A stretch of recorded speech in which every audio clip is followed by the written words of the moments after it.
حضرت بابا فریدالدین مسعود گنج شکر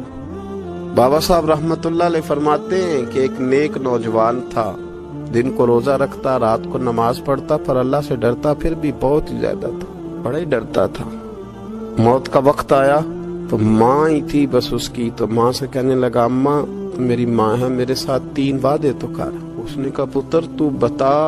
آخری ہجکی لے رہا ہے اور اس غریبنی ماں سے تو وعدہ لے رہا ہے، بتا کیا وعدہ۔ عرض کرنے لگا اماں جب میں مر جاؤں نا تو میرے گلے میں رسی ڈال کے تو مجھے گھمانا گھر کے صحن میں، اور لوگوں کو کہنا جو رب کی نافرمانی کرے اس کا یہی حال ہوتا ہے۔ یہ اعلان کرنا جو اللہ کے نافرمان ہوں ان کا یہی اشر کیا جانا چاہیے۔ اور اماں پھر دوسرا وعدہ کر، میرا رات کو جنازہ اٹھایا جائے، میں نہیں چاہتا کہ کسی کے منہ سے یہ لفظ نکل جائیں کہ وہ دیکھو اللہ کا نافرمان جا رہا ہے، رات کو میرا جنازہ اٹھانا۔ اور اماں تیسرا میرے ساتھ وعدہ کر کہ لوگ مجھے دفن کر کے آ جائیں گے تو تو میری قبر پہ چلی جائے گی،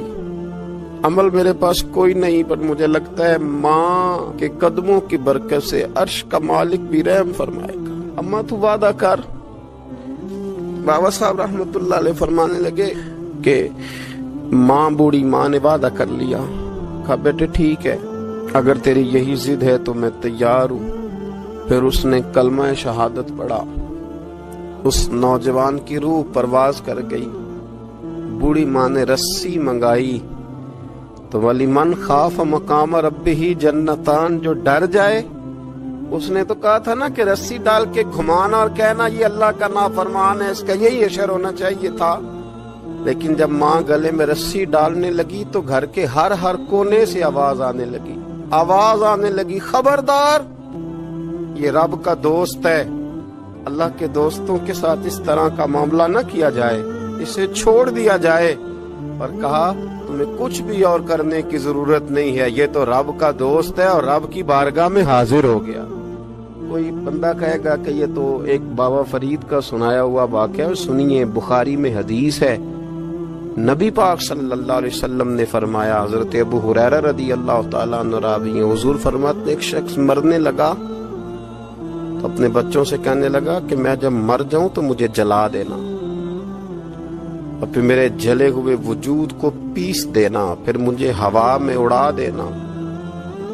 پتر مجھے اڑا دینا، مجھے بڑا ڈر لگتا ہے، اگر رب نے مجھ سے حساب پوچھا تو میں قابل نہیں ہوں، اڑا دینا مجھے ہواؤں میں، اگر اس نے مجھ سے حساب لیا تو بڑا سخت حساب لے گا۔ حضور فرماتے ہیں بخاری میں موجود ہے، اس کے بچوں نے اسی طرح کیا، اس کے مرنے کے بعد اسے جلایا، ہوا میں اڑا دیا۔ اللہ کے محبوب فرماتے ہیں رب کریم نے حکم دیا زمین کو کہ اس کے ذرات کو جمع کرو،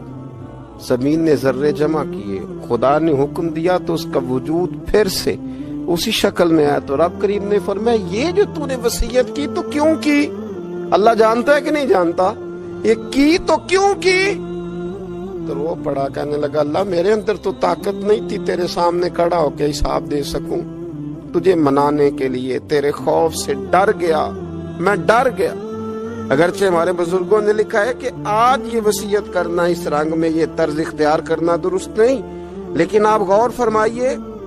کہ نبی پاک علیہ السلام فرماتے ہیں جب اس نے کہا نا اللہ تجھ سے ڈر کے یہ کیا، تو رب کریم نے فرمایا جا پھر میں نے تیری مغفرت کر دی، کیونکہ اللہ کو پتا تھا یہ دل سے بات کر رہا ہے۔